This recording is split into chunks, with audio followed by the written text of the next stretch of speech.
नमस्कार, मैं हूँ आपका दोस्त विजय विद्रोही। आप मुझसे जुड़ चुके हैं, इसके लिए आप सबका तहे दिल से शुक्रिया। और अगले 7-8 मिनट में आपसे जुड़े रहने की कोशिश करूँगा। क्या अजीत पवार वाली एनसीपी ने एनडीए से नाता तोड़ने का मन बना लिया है? कुल मिलाकर अजीत पवार के एनसीपी के नेताओं ने अजीत पवार की मौजूदगी में प्रधानमंत्री नरेंद्र मोदी और बीजेपी को साफ तौर पर चेतावनी दे दी है, साफ तौर पर चेतावनी दे दी है कि ये हिंदू मुसलमान की विभाजनकारी नीति से काम नहीं चलेगा। आप इसको नहीं दोहरा सकते। It should not be repeated again, ये कहा गया है। यानी महाराष्ट्र के विधानसभा चुनाव में बीजेपी का हिंदू मुस्लिम का कार्ड बिल्कुल नहीं चलेगा। एनसीपी के नेताओं ने एक तरफ से इंडिया के पक्ष में जाकर भी बयान दे दिया है और अपनी तरफ से फिलर भेज दिए हैं कि वो पाला बदलने के लिए भी तैयार हैं, क्योंकि एनसीपी के नेताओं ने कहा है कि आदिवासी मुख्यमंत्री हेमंत सोरेन की जो गिरफ्तारी हुई वो गलत थी और इसका आदिवासी वोटों पर महाराष्ट्र में बहुत बहुत उल्टा असर पड़ा। एनसीपी के बड़े नेता हैं छगन भुजबल, जो पहले कांग्रेस में भी रह चुके, शिवसेना में भी रह चुके, शरद पवार के बड़े नज़दीकी माने जाते हैं। नासिक और उस तरफ से वो आते हैं, उत्तरी महाराष्ट्र में भी उनका अच्छा दबदबा है।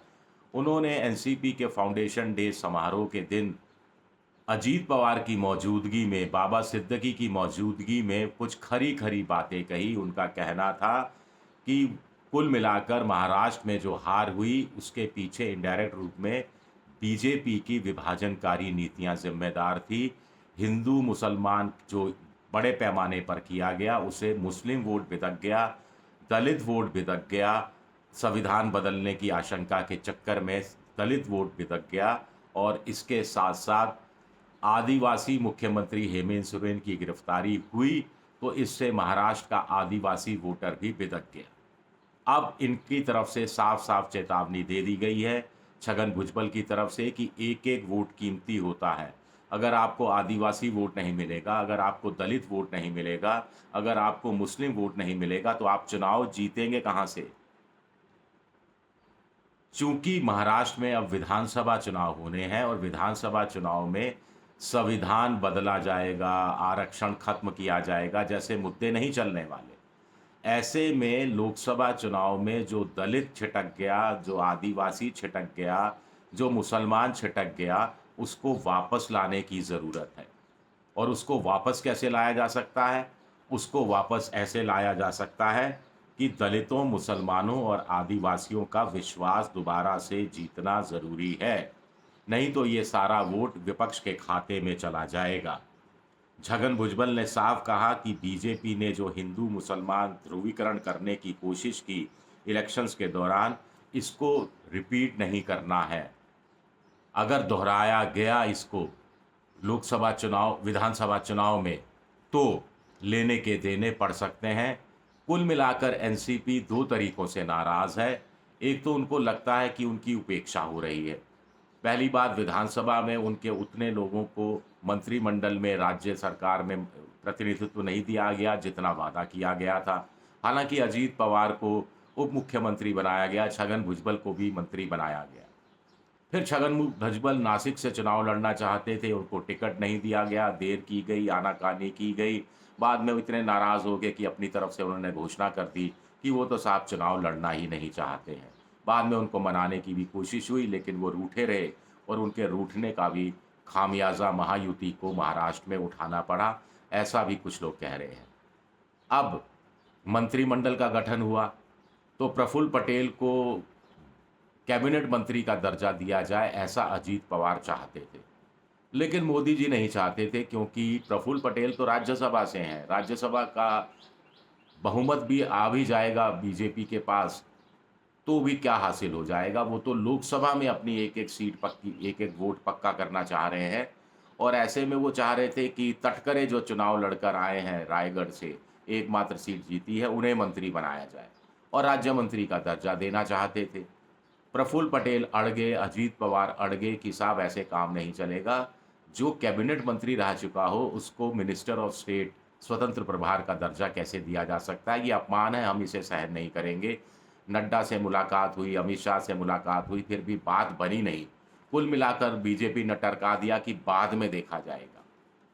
और एक अच्छे एनडीए के गठबंधन के नेता के नाते अजीत पवार ने, एक चालाक पॉलिटिशियन के नाते, उस समय बैक ट्रैक कर लिया। खुलकर विद्रोह, खुलकर सामने आना राजनीति में एक अच्छा हथियार नहीं होता है। छुपकर पर्दे के पीछे से वार करना, उचित समय का इंतज़ार करना, वो ज़्यादा अचूक हथियार साबित होता है। तो उन्होंने कह दिया, साहब हम मंत्रिमंडल में शामिल नहीं हो रहे, हमें ये राज्य मंत्री स्वतंत्र प्रभार का दर्जा मंजूर नहीं है, इसे हम अपनी डिग्निटी के खिलाफ, इसे हम अपना अपमान मानते हैं। हम बीजेपी पर भरोसा करते हैं, एनडीए के पर भरोसा करते हैं। बीजेपी एनडीए का जो राजधर्म निभाएगी गठबंधन का, और आने वाले वक्त में देगी। वैसे भी हमारा एक लोकसभा में है, एक राज्यसभा में प्रफुल्ल पटेल के रूप में है, 2 अभी सीटें राज्यसभा की खाली हो रही हैं जिसमें हमारे लोग जीतेंगे, तो हम 4 हो जाएंगे। ये सब संकेत दे दिए। और उसके बाद छगन भुजबल का फिर ये कहना, और उधर शिवसेना एकनाथ शिंदे गुट के लोगों का कहना कि उन्हें भी मंजूर नहीं है जिस ढंग से उनके साथ बर्ताव किया गया। वो साफ कह रहे हैं कि साहब जीतन राम मांझी एकमात्र कैबिनेट मंत्री, चिराग पासवान 5 कैबिनेट मंत्री, जेडीएस 2 कैबिनेट मंत्री, और उनके हिस्से में तो 7-7 जीत कर आए हैं। 7-7 जीत कर आए हैं, फिर भी सिर्फ एक ही मिनिस्टर ऑफ स्टेट का दर्जा दिया गया है इंडिपेंडेंट चार्ज का, और ये उनके साथ नाइंसाफ़ी हुई है जिसे वो सहन नहीं कर सकते।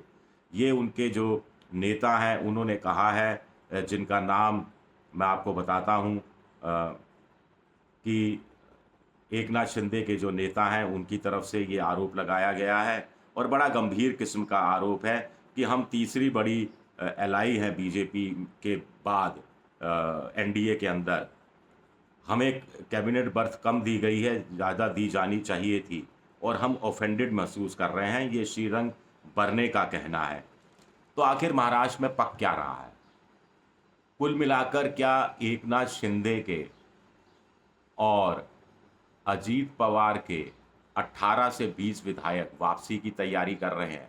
उद्धव ठाकरे के पास कुछ लोग चले जाएंगे, कुछ शरद पवार के पास चले जाएंगे, ये बात कही जा रही है। अब एकनाथ शिंदे का तो पता नहीं, कुछ लोग कह रहे हैं फाइलें बहुत हैं, कहाँ जाएंगे, जाइएगा तो कहाँ तक जाइएगा, हमारी हद में है, हम पकड़ लाएंगे हम आपको। लेकिन छगन भुजबल ने जो कहा वो सीधा बीजेपी का मर्म को चोट करता है, वोट बैंक को चोट करता है। और साफ साफ उनका ये कहना कि हिंदू मुसलमान आप दोबारा नहीं कर सकते, आप रिपीट नहीं कर सकते, आप कान खोलकर सुन लीजिए। आपने जो हेमंत सोरेन के साथ किया, आदिवासी मुख्यमंत्री को ईडी से छापे डलवाकर गिरफ्तार किया, वो सही नहीं किया, उससे आदिवासी वोट छिटक रहा है। और इनडायरेक्ट रूप में वो इंडिया गठबंधन को फीलर भेज रहे हैं कि हम आपके साथ हैं, देखिए हम आपका मुद्दा उठा रहे हैं, तो कल को अगर हम वापसी करना चाहें तो हमारे लिए दरवाज़ा खुला रखना, या अगर आप सरकार बनाने की कोशिश करें एनडीए को उखाड़ कर, तो हम आपका साथ दे सकते हैं। ये भी साफ तौर पर संकेत देने की कोशिश अपनी तरफ से छगन भुजबल ने कर दी है। छगन भुजबल और बाबा सिद्दीकी 2 बड़े नेताओं ने ये बात की। इंटरेस्टिंग बात है कि अजीत पवार वहीं मौजूद थे, उनके दल के नेता वहीं मौजूद थे, उनके सामने ये बात कही गई, और अजीत पवार ने बाद में कहा कि भुजबल और अन्य नेताओं ने जो बिंदु उठाए हैं, जो सवाल उठाए हैं, वो वाजिब हैं, ठीक हैं, जायज़ हैं, और इन पर अमल होना चाहिए। यानी अजीत पवार ने भी साफ साफ हाँ मिलाई छगन भुजबल के कि ये बीजेपी की, मोदी की विभाजनकारी हिंदू मुसलमान नीतियां नहीं चलने वाली, इनको रिपीट नहीं किया जा सकता, किसी कीमत पर इसे सहन नहीं किया जा सकता। ये एक बड़ी गंभीर किस्म की चेतावनी है एनडीए गठबंधन के लिए। शुक्रिया मेरा ये वीडियो देखने के लिए। पसंद आए तो लाइक कीजिए, सब्सक्राइब कीजिए और शेयर कीजिए। शुक्रिया।